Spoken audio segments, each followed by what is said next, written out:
Hi, everybody. Dr. Stein here on this Friday dreary morning, actually, where it's just turned noon. And I am really excited to let you know about some changes that are coming up in our practice. And I wanted to sort of catch you up to some things that I've been doing and how that might be helping transitioning me a little bit in some areas. So many of you have already met Kayla Holtz. Kayla Holtz is a physician's assistant who started working with me in October. And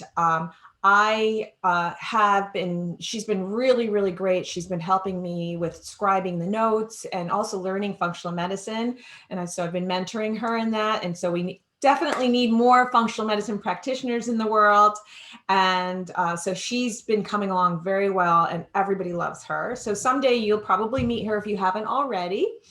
And as a result, because I'm seeing more and more people, I used to see people once a month. That was pretty much on schedule and kind of doing everything, working on the diet and the nutrition and movement plans and meditation and psychotherapy. And it's been really hard, for me to do all of it. And, and I've been finding that when I do schedule people that the follow-ups are now out 2 months instead of at 1 month. And, rather than seeing people every month, I found it to be beneficial having Kayla on board to do some of the tasks. And she's been fantastic with that. And I'm looking at the practice as a whole and looking at where I'm weakest in. I shouldn't say I'm not good at, but weakest in, and finding where people are really struggling with is really, implementing the diet and getting that on board, getting habits on board, sustaining those habits. And that really requires a lot more, so to speak, hand-holding or coaching, walking people through different steps as opposed to sort of being handed a plan and there you go. So some people can manage that on their own and other people really need to have someone to help them with that. But the other thing about it is that sometimes people have to know what to do, know how to do it, but they don't implement it and sustain them. And so even if you might know what to do and how to do it, sometimes it's really helpful to have a coach in place to help you sustain those habits, because there have been times when people have felt really fantastic and then all those habits drop off and then I see them again a year later. So we want to prevent that from happening. And again, that's another place where a coach can come in. And so I'm going to introduce to you someone who has joined my team. Her name is Nancy, and it's Nancy Uston-John. And I'm going to tell you a little bit about her. She's a board certified health and wellness coach, a functional medicine certified health coach, and an ISSA certified elite personal trainer. And she obtained her MBA from Temple University and her bachelor's from Elizabethtown College. And she is the founder of her own business, Root Cause Health Coaching. She lives in Pennsylvania with her husband and 2 children. So she will be joining my practice from afar through Zoom, which is perfect because, we're still in the middle of COVID and it's been working out very well for us. And I think it's been working well for her and it works well for her clients and our patients. So I'll have her tell you more about herself when we get started. So I welcome Nancy to Functional Mind. It's really great having you here. I'm really happy that you were willing to join us today. So short notice, but I think it's a great way to introduce you to people and for people to even who have not been seeing me more regularly might even want to engage with you, even to help them get back into those habits. So why don't you start off by telling us a little bit about yourself and what even got you into being a functional medicine coach? Sure. Well, thank you for having me. I'm really happy to be here. My journey into functional medicine started about 10 years ago after the birth of my second child. I had always been interested in health and wellness, and I was an athlete through college. And so I always had an interest in it, was into weightlifting, was into moving all the time. And after the birth of my daughter, I would become winded walking upstairs.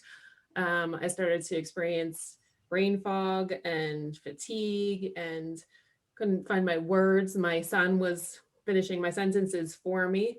I used to want to wear a shirt that says I used to be smart. Like I just could not, I could not function. And so I started, I eventually went to a doctor, a traditional doctor, and they ran all the regular tests and everything looked great. So they told me actually that, well, they tried to put me in the box of that I was depressed and that I was a mom who needed a hobby other than my children. So that didn't go over very well with me because I knew there was something more to that. But I looked fine on paper. I looked fine looking at me. I was, I was 30s and not overweight and looked like I could do whatever. But yeah, I felt like I was 70, 75 inside. I was having a hard time getting out of bed in the morning. I had joint pain. Um, it was really scary. And so I kept searching because I'm determined, we'll say. We'll use that for a word instead of stubborn. We do that with my daughter too. She's very determined. So I was determined to keep looking. So I kept turning over rocks and kept going to different practitioners, and I tried traditional doctors, I tried alternative practitioners. Eventually, I was diagnosed with Hashimoto's, which is an autoimmune thyroid issue. And I have the same. And my Me antibodies. too. There are a lot of us out there. Yes, there are. My antibodies were literally off the charts. They could not read them. They couldn't even give me an idea of where they were. And that particular practitioner told me that I should avoid gluten and then I should feel better. Mm-hmm. And there was nothing else to do because my actual thyroid levels were fine. The antibodies were there, but my TSH, T3, T4, everything looked perfect. Which was great because my thyroid hadn't burnt out by that point. But I was not willing to let it burn out because they said, well, there's nothing to do now. Eventually, you'll most likely have to be put on medicine. Yeah. Well, you were lucky. You were the lucky ones to get that advice to cut out gluten, and hopefully that took you down the road of finding other root causes. Yes, absolutely. I wish it was just gluten. But no, that next day I just stopped eating gluten. So that was many, many years ago. I wish I would have had a last meal before I knew all that, but looking back, I put that dietary change in place, but it was still not my answer. So I continued to look, and ironically, that same weekend, there was a summit, one of these online summits, and it was all about thyroid health. So I found it as in my mad Google search of what can I do for myself? Right. And thought, well, okay, it's free. So what have I got to lose? And let's see what these people are going to talk about. Well, a majority of them were actually functional medicine practitioners or people who had healed from Hashimoto's. And they talked about changing your diet and taking toxins out of your life and the whole mind-body connection and all of these things that made perfect sense to me, but didn't think that could fix my Hashimoto's. Yeah. Can I ask you how long ago was that? That was about 8 years ago, probably. Yeah. So I was just really lucky. I mean, honestly, it was like the next day I found it and it was going to start that weekend. So I still have one of my notebooks are copious notes that I took every, the summits, sometimes you're really good at the beginning and then you kind of tailor off at the end. I'm like, I can't keep up with this. Oh, I took copious notes throughout the entire week, didn't miss a single thing. And what I learned from it was, eating healthy, taking care of yourself, sleeping, like all of these things could possibly help. And I remember saying to my husband, well, what have I got to lose? I'm just going to do all this. And worst case scenario, my thyroid still burns out, but at least I'll have eaten healthier and taken better care of myself, Right. I thought it was taking pretty good care of myself anyway. It's not like I was really overweight or whatever, but still there's always room for improvement. And I definitely wasn't living the functional medicine lifestyle. So I started on that route. I did start to see some improvements, went to more doctors. Mm-hmm. And eventually, I mean, we did everything. We got clean water in this house. We made sure that we didn't have mold. We had to do some remediation for that. We had, so the clean air, clean food. We revamped all of our eating around here. So now everyone is dairy and gluten-free, actually. And so not only did it help me, but it helped every single member of my family Mm-hmm. remove symptoms that they didn't even know that they were, could do anything about. Um, and even pediatricians that said, no, that won't help. But I said, okay. And I went home and did it anyway. And it did help. Because what's it going to hurt? I was like, okay, well, if it doesn't work, even my son would say, he'd have eczema and they would want to prescribe a skin cream. And I was like, well, what if we took this out? Would that help? Like, no, that won't do anything. I was like, okay. So we go home. And even my son at that point was like, can we just try it your way, Mom, for like 2 weeks? And then if it doesn't work, we'll put the cream on. And of course it went away. So it was diet. So along the way, like great. That's great that you got him on board too. That's I great. have them all. And even my husband, who's probably the hardest to get him to make changes, he knows that he doesn't feel well after certain foods. So sometimes he's like, I'm going to have this food today. I was like, okay, but I don't want to hear it. If you don't feel well the next day, that's your choice. And so that's what I tell my kids too. That's your choice. You know how it'll make you feel. So they're welcome to go do that. I'm not going to go buy it. They can go get their dad to buy it. But I was like, I don't want to have anyone waking me up at 2 a.m. If you don't feel well, that's fine. You can go to dad. So, right. And usually they're just like, you know what? It's not even worth it. We're not even going to make that choice anymore. But anyway, I digress. So I still didn't get all of my answers though. I was feeling better, a little better, but I was still very fatigued. I would get my kids on the bus to go to school and I would come home and take a nap. And that's not me. So it was really difficult. It was really scary. There's a lot of information out there and it was very overwhelming. And nobody was fighting for my life like I was. And in the meantime, I did I knew I wanted to help others so that they did not have to go down that route. My background is in business, but that's not really where my passion is. That's just what I was kind of led into to study because it was a safe thing to do. And, but so I started to realize I wanted to be a health coach and I wanted to be a legitimate health coach. Sorry for anyone who knows ones that have like sell shakes and they think they're a health coach, but that's not what I wanted for myself. I'm like, if I'm going to do this, I want to do it someplace that I really believe in what they're doing. And at that time, I think it maybe had been 1 year in the making that Functional Medicine Coaching Academy came into play, and they work closely. They're the only ones affiliated with the Institute for Functional Medicine. Right. So they were backed by Mark Hyman at the time and still are. And so I thought, okay, this is a legitimate program. I'm going to look into this. Yes. And so I started that. It's a 1-year program, complete with a practicum. And so you do see clients during that time. You call them patients. I call them clients because I'm not a medical doctor, but they're the same people.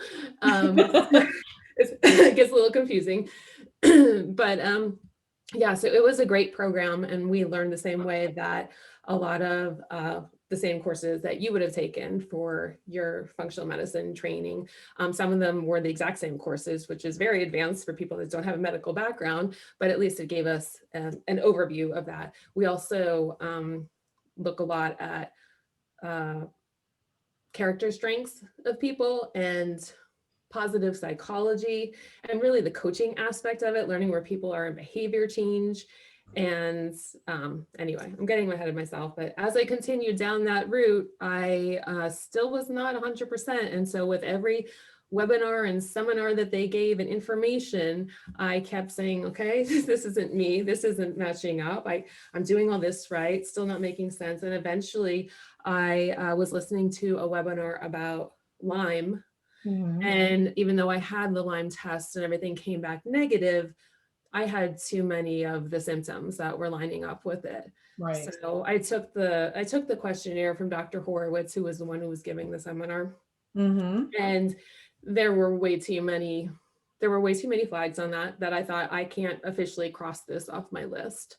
So then I found a Lyme specialist, thankfully. And although my test never came back 100% positive, some of them were borderline. And he's like, well, it should not never be borderline. And it's really a clinical diagnosis for chronic Lyme. Right. So yeah, I had been living with chronic Lyme for 8 years and not knowing it.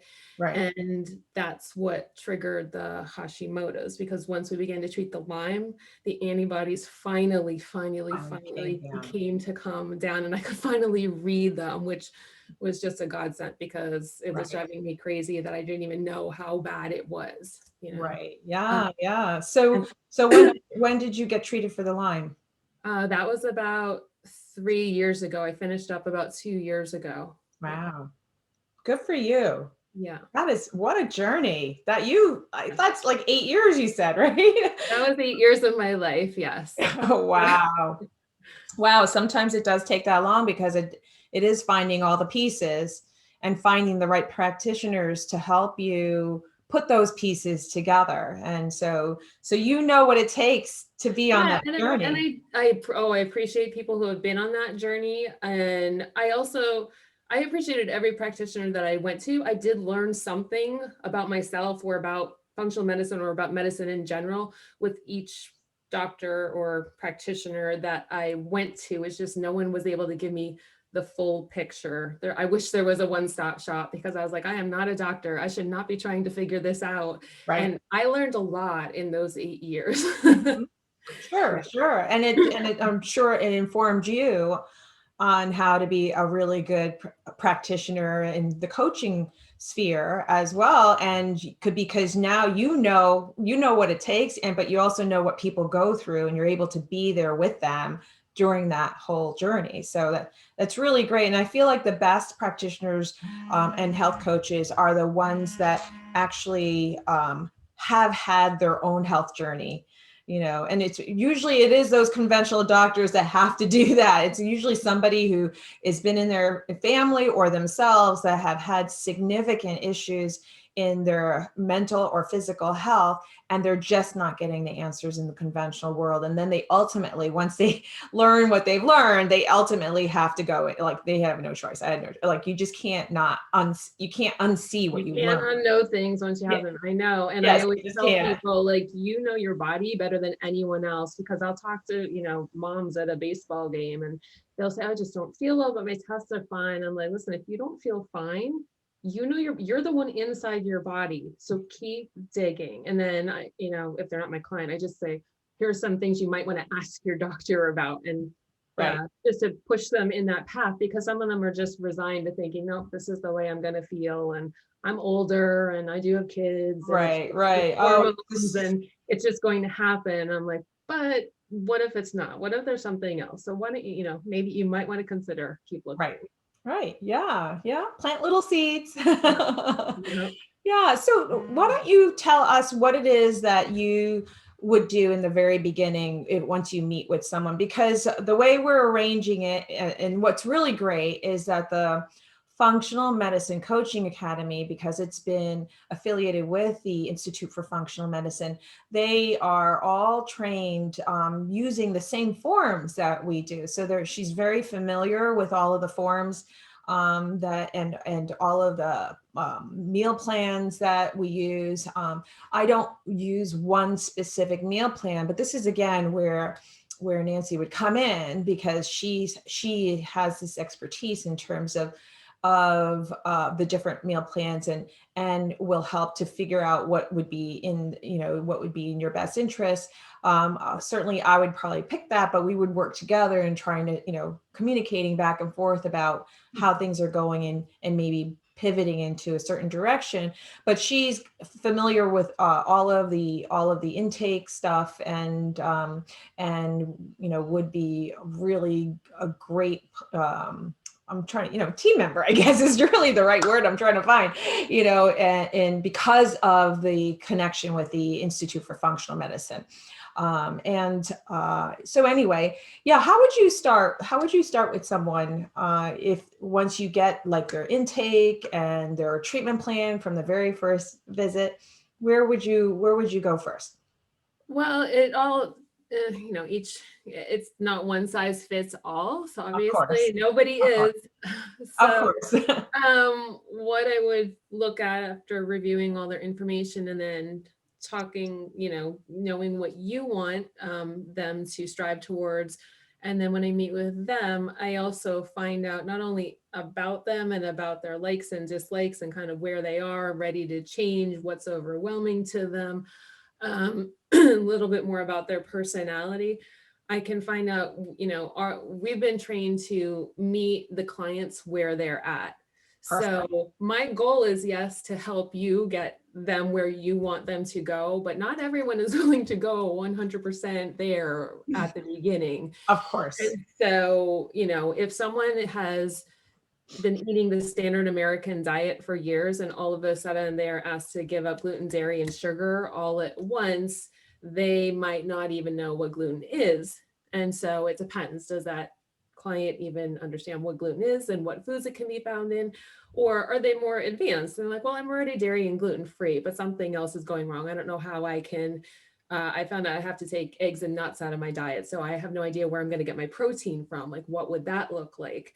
And so we would just run through their day, what their current day is, Mhm. and what their meals look like, their timing of their meals, and what they're naturally tending to eat. And I want them to be as honest as possible if they're telling me for those, 3 days, if they're looking at a 3-day food journal. I don't know if you have them keep that or not. Sometimes practitioners do, but that's an Something. idea. I just even ask what's a typical day, and usually they'll run it down for me, and then we work from there. And then I know what kind of foods they tend towards. Are they more sweet people? Are they more salty people? And what are they not going to be so willing to give up? And you'll find out very early what they, some Right. people are like, well, I cannot live without whatever. And so I think, okay, well, we're going to have to find a substitute for that, or they are going to hate this diet. So Right. Right. what can we do there?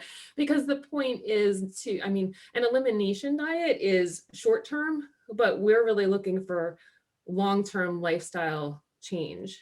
Right. So, if I told my kids Sustainable. never The to word eat is, yeah. anything sweet, you can't have anything that even resembles dairy ever again. They don't eat true dairy, but we found substitutes that are acceptable and still taste good, and they think that they're fun, as treats, because life is, too short to just have, chicken breast and broccoli every single day and nothing else. Like, Right. you know, Yes. The goal is to find a food plan that you can sustain and enjoy and love and not feel like it is a diet. It's absolutely. It's a yeah, way of life. It's a it's a way of way life. of life. Exactly. Yeah. Exactly. So we go from there. Usually the first couple of visits, a lot of times it's focused on food because that's the part that's the most overwhelming to people. But sometimes people have real issues with sleep or movement. Since I have a training background, I can talk to them about exercise. And it doesn't have to be that I'm going to give you a training program, as strength training program, but we talk about it in terms of movement. Some people absolutely hate exercise. So if you say exercise, they don't even want to hear it. So we say movement. And Right. that literally could mean walking around your house. It could mean, parking further away from the grocery store and doing the little things like that. Right. Taking your dog for a walk counts as movement. Dancing in the kitchen with your family counts as Right. movement. All Excellent. of those things. But a And lot of the stuff yeah. at the beginning does what? And I was just going to say everything you just mentioned are things that I actually talk about with my patients.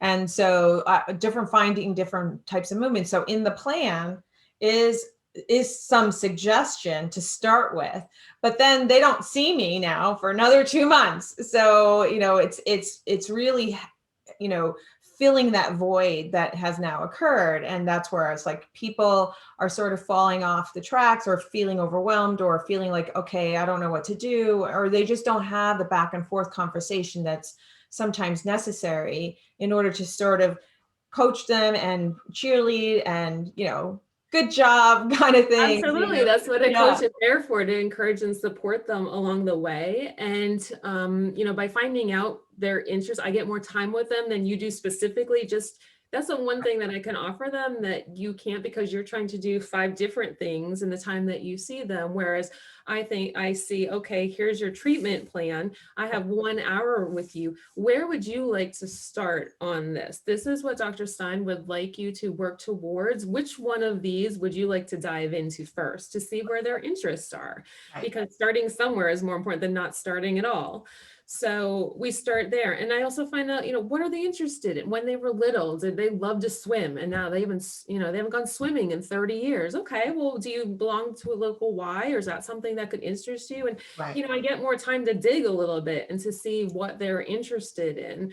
And then I also, by seeing them more than once, I get to learn about where their obstacles are and what they're running into. We try and prepare for them, but obviously life happens and you're not going to prepare for everything. But if they already know that packing their lunch on the days that they have to be out of the house for work is a problem, and getting their kids ready in the morning, and there's just no time, and what do I do on those days, then we prepare for them ahead of time the best that we can. Right. And then when I meet with them again, we're able to say, okay, well, what worked? And we definitely celebrate everything that worked. Even the very small things are victories. Absolutely. And then we're like, well, what did not work so well? Okay, well, how can we better prepare for that next time? And then we create a few simple goals. My clients don't leave with 12 goals for the next time I see them. It's like a handful. It could be just one, depending on the client. Right. Really depends what it is. Because if you're saying follow a gluten-free diet, that alone just sounds like monstrous. Yes. But it could be little things like, they're going to try and walk 4 times that week instead of their usual 2, Right. or little things. It's all about baby steps and celebrating the victories along the way. Right. Right. Yeah. So you're absolutely right. Where most people need is primarily in the diet, getting the diet implemented and learning all about food. That is major. I would say that's 30% of it. But then getting those habits in for stress reduction. So many times on the plan, I will put, week 1, focus on this. Week 2, focus on that. Week 3, focus on that, because I see where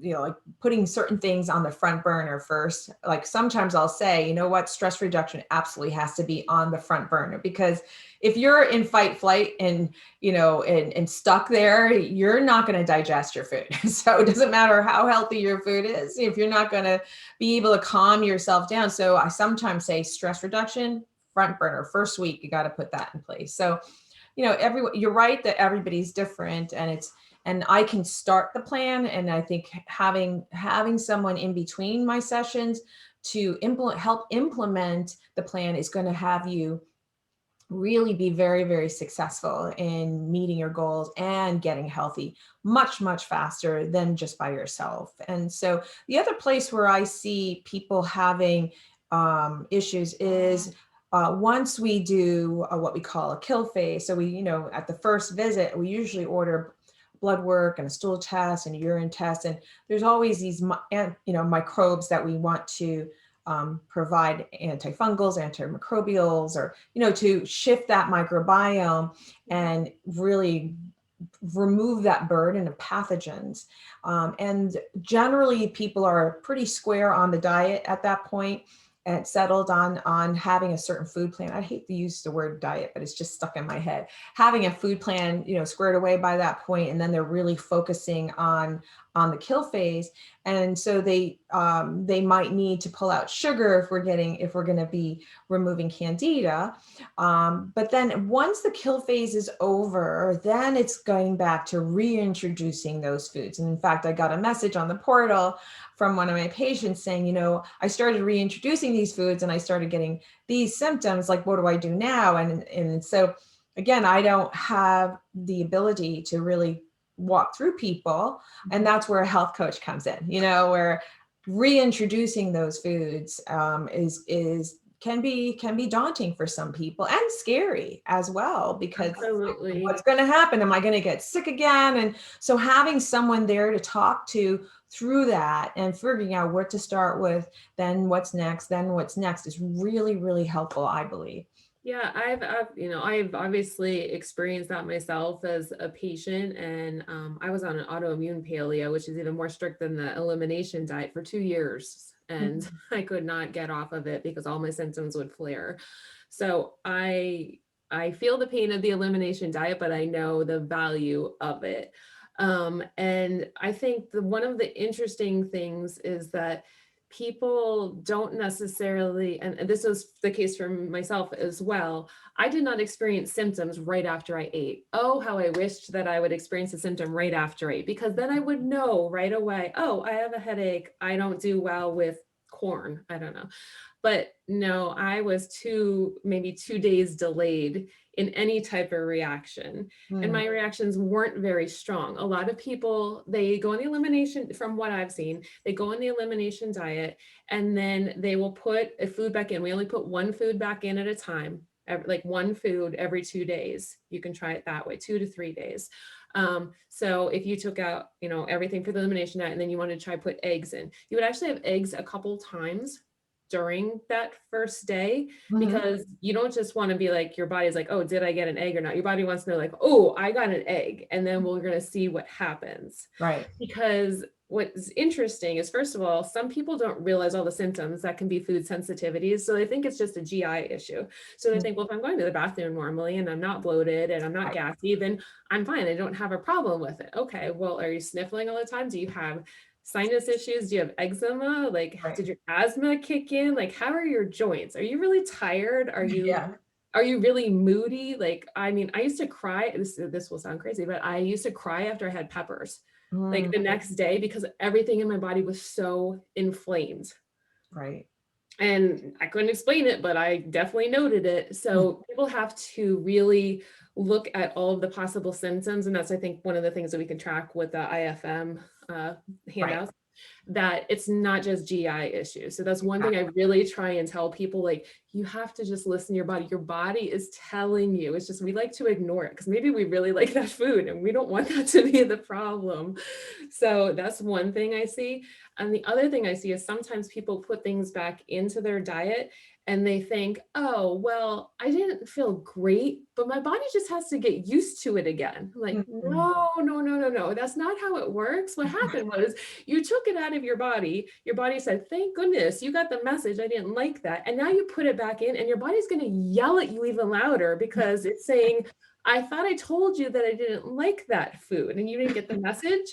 So I'm going to scream it at you now and maybe you'll understand. But some people have told me, oh, I just have to work through it. I'm like, that's not quite how it Doesn't works. work that way. Your body is very, very intelligent. We just are not smart enough sometimes to listen to it, or we're stubborn and we don't want to listen to it. Right, right, right. Yeah. Exactly.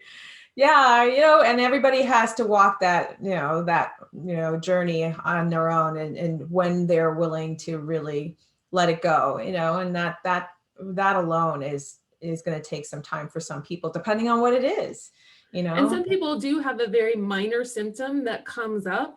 And maybe for them, they think, I don't know what did it. Say ice cream is the thing that did it. They think, well, you know what? I'm still going to have ice cream like once every 2 weeks or once a month because it's worth it to me. I really like it. Okay, well, that's fine. If you get, a little bit congested and you're fine with that, then that's okay. Now, if you have major issues, it is causing, just be aware that is a form of inflammation in your body. That's Right. all. So we make them aware of it, but everyone obviously makes their own choices. I'm not there feeding them the food, we all make our choices. Exactly. Yep. I mean, and sometimes, if you allow yourself to, walk the journey and try different things and see what kinds of symptoms, and be aware of what kinds of symptoms that it can cause, then down the line, when it comes to a choice, you can choose to suffer through it because it's worth it. Like you said, I had a patient who decided, she just had in her dreams when she was going to get married to have a Viennese table of desserts, and it's just like, there's no way you're going to find somebody, or she didn't think she could find someone who's going to make Viennese desserts that were gluten, dairy free. I mean, she just said, you know what? I know I'm going to be with a migraine for 3 days straight after that, but I want that. And she chose to do it. And she had a 3-day migraine on her honeymoon, but she knew what she was getting into. So, at least, it's, you just decide, it empowers you to make those decisions and make the choices to have those symptoms, but at least you know what that's going to be and how long it's even going to last. Yeah, it's just about being more in touch with your body and knowing this is actually what that feels like for me if I have that, or if I experience this amount of stress. I know that's not going to be good for me. Being aware of it is the first step. And then you can decide if you'd like to do something about it or not. But some people just pretend that it doesn't even exist or don't want to admit that it exists. So at least if you're saying, in that case, I know that's going to happen. Okay, well, you know it. So now make an informed choice, whatever you would like, And for Exactly. the most part, try to make that good choice at least 80% of the time. Yeah. Yeah. So, so people, out there want, who want to know more about you, I just wanted to let people know that we're incorporating Nancy into sort of a package of 6 months, 6 months, 7 months, 8 months of her meeting with people when they start. So all new patients are going to be offered this package, and it's going to be 6 visits within a 6-month period. And if people wanted to work with her more, then they would buy just a follow-up package, so to speak. And in that will also be 2 visits with Kayla, who I mentioned earlier, who is our physician's assistant, where people really need more contact with us during the kill phase, particularly because sometimes there's just so many steps, and it can be confusing. It's a lot to digest at times, no pun intended. Well, maybe their pun was intended. So it is, it's a lot of information, it's so different from the way conventional medicine operates. There's, the only time you actually even see the kinds of things that we do is when you work with a functional medicine doctor. But in the end, when people get through all of this, they feel fantastic. So and if they don't within 6 months, it's usually because of things like what you mentioned, an autoimmune process going on, or Lyme's disease, or mold, or heavy metal toxicities, right? So these are the biggies that tend to, or like history of concussions, or childhood trauma that comes up over and over and over again. So there's going to be things that extend a person's treatment with me, but for the most part, if you do the work and you really put your nose to the grindstone, and if you don't have those things that I mentioned, a lot of times it's like 6 to 8 months. So that's why I created a package of 6 to 8 months, and by not seeing me every month and seeing me every other month during that 6 to 8 month time, and having that filled in with a health coach and a physician's assistant, it actually reduces your cost total. So I'm finding that that's going to be the best outcome for success in providing it that way. So, but we'll see. If there's anything, anyone who's watching this video and feel like there's something that's missing in your treatment, or you feel like you need more of in a certain area, certainly let me know. I am trying to do whatever I can to provide whatever I can to help you to be successful on your health journey. I'm just one person, and now I'm, 4. Actually, I shouldn't say it was just Carol is my right arm. You guys know Carol, my office manager, my executive assistant. That's what she really should be called. My rock in the office, and and I have Kayla. If you haven't met her, you'll probably be meeting her soon. And now here is Nancy. So I really am so glad to have you on board. Is there anything that you think you need to tell people or want to add to what I've just said, in terms of what we talked about so far? I know we talked back and forth a little bit before about what do you think people need to know? Do you think we've missed anything? I just think some of the greatest value of having a coach in general is sometimes this will sound silly, but So many clients I meet with seem to need permission to take extra good care of themselves and dedicate this time to themselves. A lot are either moms or caretakers, or, they just, or they're in a very demanding job that they're actually taking care of others. And they don't, it's a common pattern, I think, that I've noticed with people who have a lot of chronic things going on. And when I suggest things about, well, when was the last, what things bring you joy? And we start to make a small list of those things. And they think for a minute, And one of my clients the other day was like, well, I really love like a good Epsom salt bath. And I was like, okay. And I was like, so when do you do that? She's like, well, not very often. I was like, okay, well, how could you take one once a week? Do you think that's possible? She's like, oh, I guess so. Yeah. And she was super excited about it. And Yeah. it sounds like such a silly goal, but yet Right. it's taking care of herself. It was good for detoxification as well, obviously, but it was just like Right. she needed permission. She needed someone to write it down as a goal for her to be like, you need to take care of yourself. Obviously she was showering because I said, how often do you bathe? Then she was, well, I shower every day. I said, yes, that's very clear. But to take your bath, she was like, well, I guess I could do that once. I was like, you could get daring and even try it twice a week. And she's like, Right. huh. And her kids were older and they were out of the house actually, but she was taking care of a 90-year-old mother with Alzheimer's. Right. So, she needed that time for herself. She spent the first 10 minutes of our session just talking about her mother. And when I pointed that out to her, I was like, this is your time. She's like, that's a really good point. Like, so many of us, I think, just need to be reminded that we have to take care of ourselves first. It's the whole, put your oxygen mask on first before you can help others in the airplane type thing. You can't help anyone if you're completely running on empty. And that's unfortunately what a lot of us end up happening to us, Yes, they Absolutely. had all those things, but I was also a mom trying to do everything, trying to be like the perfect stay-at-home mom at that point and do everything to the umpteenth degree. And I'm a perfectionist, so that did not work out well.